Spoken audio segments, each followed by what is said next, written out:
Ito ang GMA Regional TV News. Ang lalaki umano ang pumasok sa kulungan ng buwaya sa isang public park.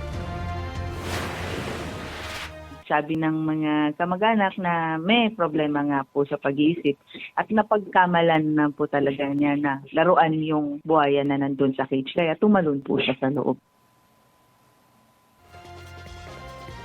Sa video, kitang kagat-kagat ng buwaya ang lalaki at may puntong iwinasiwas pa.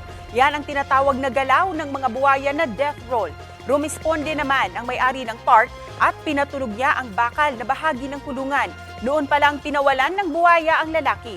Nagtamo siya ng mga sugat sa binti at braso at dinala sa ospital. Nangako ang may-ari ng park na tutulong siya sa pagpapagamot. Pansamantala munang ipinasara ng DNR Region 9 ang pasyalan.